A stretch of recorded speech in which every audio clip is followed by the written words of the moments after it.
선지자들 곧 선지자 학개와 이도의 손자 스가랴가 이스라엘의 하나님의 이름으로 유다와 예루살렘에 거주하는 유다 사람들이 예언하였더니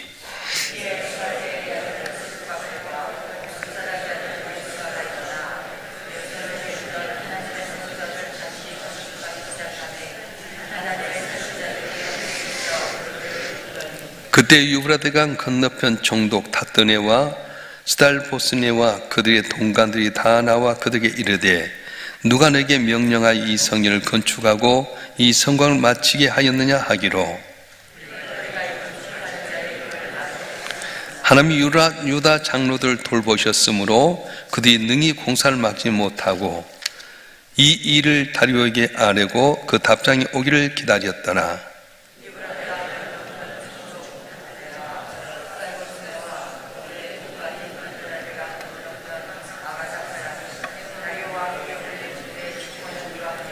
그 글에 일렀을 때 다리오 왕은 평안하옵소서.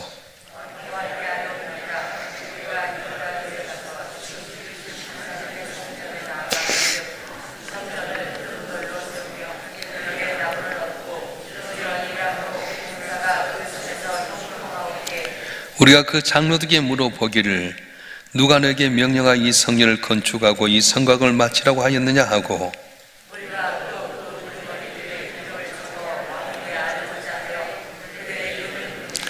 그들이 우리에게 대답하여 이르기를 우리는 천지의 하나님의 종이라 예전에 건축됐던 성전을 우리가 다시 건축하노라. 이는 본래 이스라엘 큰 왕이 건축하여 완공한 것이었으나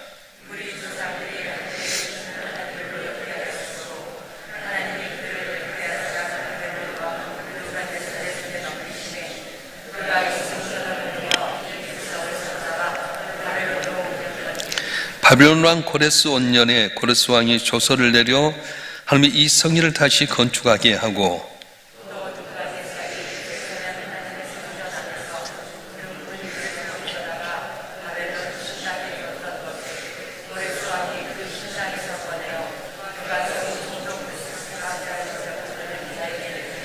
일러 말하되 너는 이 그릇들을 가지고 가서 예루살렘 성전에 두고 하나님의 전을 제자리 건축하라 하며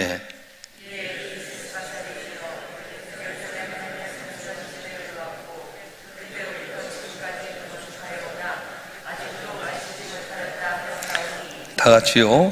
이제 왕께서 좋게 여기시거든 바빌론에서 왕의 보물청각에서 조사하사 과연 고레스 왕이 조서를 내려 하나님이 이 성전을 예루살렘에 건축하라 하였는가 보시고 왕은 이 일에 대하여 왕의 기쁘신 뜻을 우리에게 보이소서 하였더라. 아멘. 하나님께서는 우리에게 사명을 주셨습니다. 그리고 이 사명을 감당할 때 순탄하게 평탄하게 되면 좋지만은 수많은 장애물이 있음에도 불구하고 하나님 마침내 그 뜻을 이루어 가신 하나님이십니다. 그걸 오늘 에스라서를 통해 보여주시는데요. 이제 고레스 왕의 명령에 따라서 고국에 돌아가서 하나님의 성전을 건축하게 만들었는데 사마리아 사람들의 방해와 공작을 통해서 성전 건축이 많이 장애물이 되게 됩니다. 이렇게 일시 중단된 성전 건축 공사가 무려 16년의 세월이 지나면서 그리 돌아왔을 때 성전을 재건하고자 하는 열정이 점점 식어지고 말았습니다. 그래서 성전 건축이 중단된 지 10년의 세월이 흐른 가운데 백성들 사기가 떨어졌고요. 성전 건축에 대한 관심도 떨어지고 자기 집이나 짓고 또 자기 집이나 잘 꾸미자고 하는 열심을 갖게 됩니다. 그래서 야 성전 건축해야 되지 않냐? 아직 시가 안 된 것 같다. 저렇게 사마리아 사람들이 또 여러 사람들이 방해한 것 보면 때가 아닌 것 같아. 이렇게 있을 때 하나님께서는 당신 일을 시작하기 시작합니다. 그래서 만침체했던 시대 속에서 하나님께서 사람을 통해서 역사하시는데 누굴 통해서 역사하시느냐? 오늘 학개와 스가랴라는 사람을 불러서 예언하게 됩니다. 여러분 오늘 우리에게 맡긴 사명이 있습니다. 전도하는 사명도 있고요.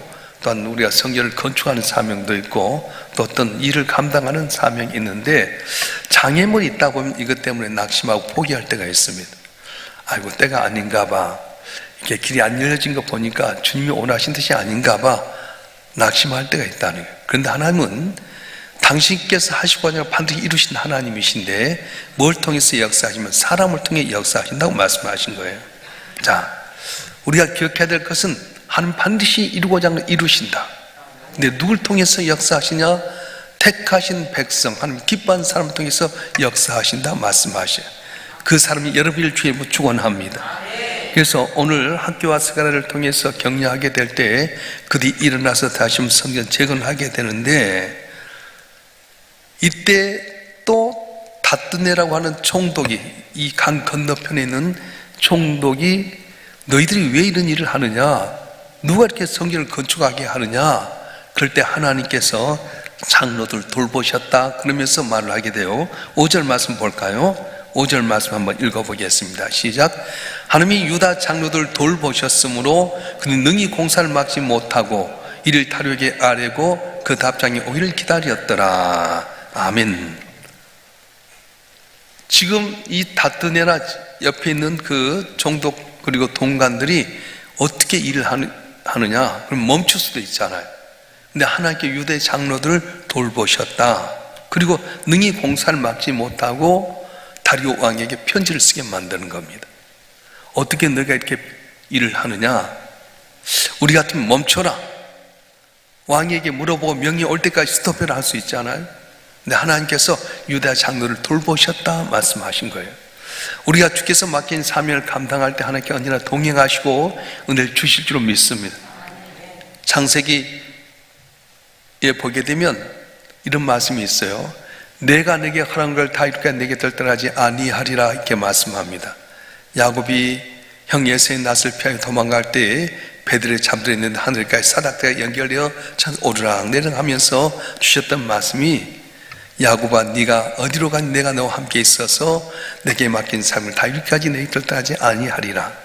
그래서 다윗은 이 야곱을 잊어버렸지만 에사 시삭스 10번이나 바뀌는 가운데서 언제나 동행하셨어요. 하나님 정말로 나를 이곳에 돌아오면 내가 이곳에 제단 쌓고 11조를 드리겠습니다. 그래서 했는데 나중에 다 돌아오지. 야복강가에서 형 에사의 마음이 녹아지게 만들고 돌아오다가 세겜이라는 땅에서 딸 디나가 세겜의 세겜족 그 추장 아들 세겜에게 강간당하게 되고, 그때 이제 이 디나의 오빠들인 시몬과 레이가 그냥 그들이 결혼하자고 했을 때 너희가 우리 같이 할례를 받으라 그래가지고 할례 받은 가장 어려울 때에 싹 쓸어버렸어. 가나안에서 전체 일어나가지고 달려들 때 하나님께 이야기하신 거예요. 네가 네 형 에사의 낯을 피하여 도망가던 때 네게 제단을 쌓았던 그곳에 가서 제단을 쌓아라. 그래서 야곱 비로소 깨닫고 다시 이방 신상을 버리고 의복을 갈아입고 잘 정결케 한 다음에 베델에 올라가 제단을 쌓았는데, 신기한 것은 하나님께서 제단을 쌓았을 뿐인데 이 가나안 족속이 쫓아오지 못하게끔 두려워하게 하였더라. 그렇게 성경이 이야기하는 거예요. 오늘 본문의 말씀도 그렇습니다. 성벽을 다시 재건하기 시작했을 때에 옆에서 계속 고자질하게 되고, 강 건너편에 총독이 있던 다뜨네와 동관들이 너 어디에서 이렇게 일을 하느냐 할 때 멈출 수 있는데도 불구하고 멈추지 못했어요. 왜냐? 하나님께 유다 장로를 돌보셨더라 말씀하신 거예요. 자, 여러분 한 분 하나님 내게 맡긴 삶을 감당할 때 하나님께서 여러 가지 장애가 있을지 모르지만 돌보시고 이 삶을 감당할까지 복을 줄 줄 믿습니다. 할렐루야. 그래서 사실 이야기하게 된 거예요. 고레스 왕 온년의 고레스께서 하나님의 감동을 받아서 우리에게 말씀하셨습니다. 너희들 가운데 고향 땅으로 돌아간 사람 다 돌아가라. 그리고 거기에 있는 사람들 가운데서 이제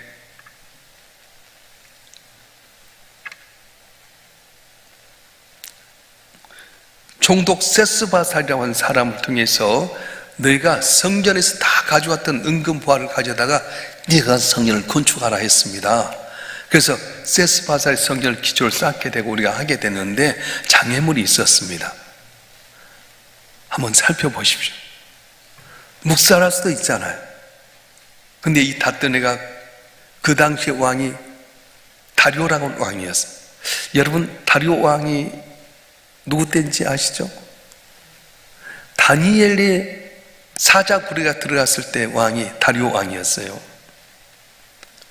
이 다리오 왕에게 편지를 써 보내게 됩니다. 그래서 이제 6장에 보게 되면 이 왕이 딱 읽어봤더니 진짜로 그렇게 돼서 성립시켜 만들었어요.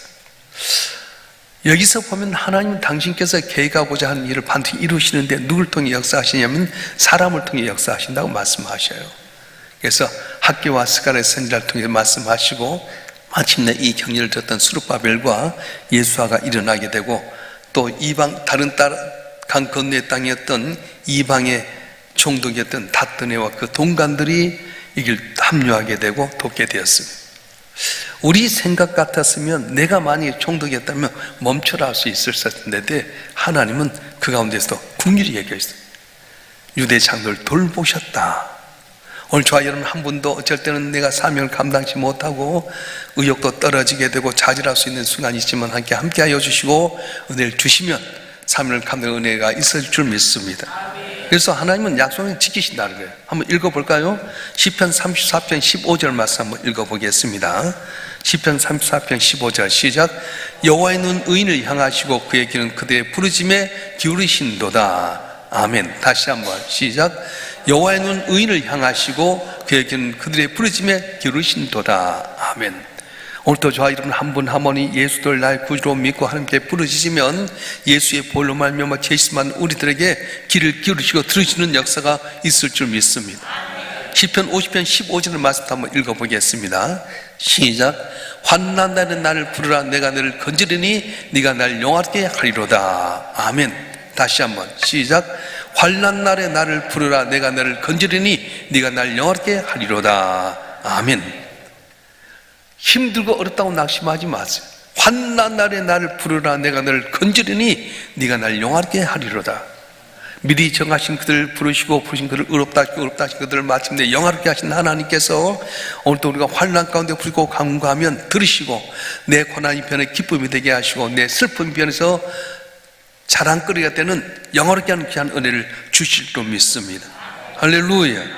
그래서 오늘 우리에게 중요한 것은 하나님이 나와 함께 하시는데 너무 환경에 치우치지 말라는 거예요.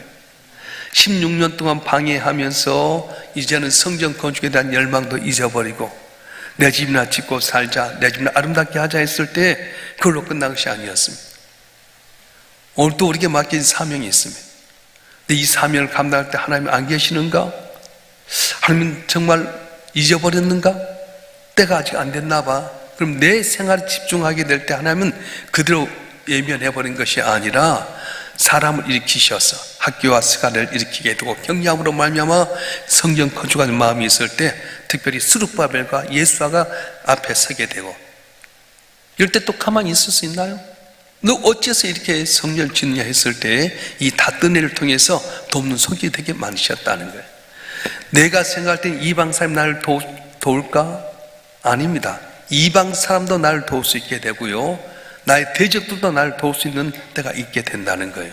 그래서 우리는 어떤 환경 조건 가운데 낙심하지 말고 살아계신 하나님 바라보면서 내게 주셨던 그 말씀 붙들고 나가게 되면 때를 따라 돕는 은혜로 승리하는 귀한 은혜가 있어질 줄 믿습니다. 할렐루야. 그래서 이제 6절부터 17절까지 내용이 전체 내용인데 중요한 것은 누구를 통해 역사하시고 이루시는가? 바로 하나님께서 기뻐한 사람. 기뻐한 사람은 어떤 사람입니까? 약속의 말씀 붙들고 사는 사람이에요. 모든 사람이 하나님을 잊어버리고 다 자기 때로 살지만은 나는 하나님의 종이라고 하는 의식을 갖고 사는 사람, 말씀 붙들고 사는 사람에게 놀라운 은혜를 준다고 말씀하셨어요. 그래서 오늘 본문의 말씀도 보게 되면은 너희가 왜 이렇게 하느냐 그럴 때 하나님의 종입니다. 천지 하나님의 종입니다. 이런 의식을 갖고 말합니다. 여러분 누구십니까? 천지를 주신 하나님의 종입니다. 예수를 통해서 하나님의 자녀된 우리입니다. 하나님의 자녀입니다는 의식이 있어야 된다는 거예요. 할렐루야. 어려운 가운데 살더라도 내가 누군가를 알아야 된다는 거예요. 나는 하나님의 자녀입니다. 예수의 보혈로 말미암아 구원받은 하나님의 자녀입니다. 나를 통해서 주께서 역사할 줄 믿습니다. 그 의식 갖고 살아가면 하나님께 당신의 일을 담당하게 하시는데 바로 저와 여러분을 통해서 일을 감당토록 복을 주시고 승리하는 은혜를 주실 줄 믿습니다. 기도하겠습니다.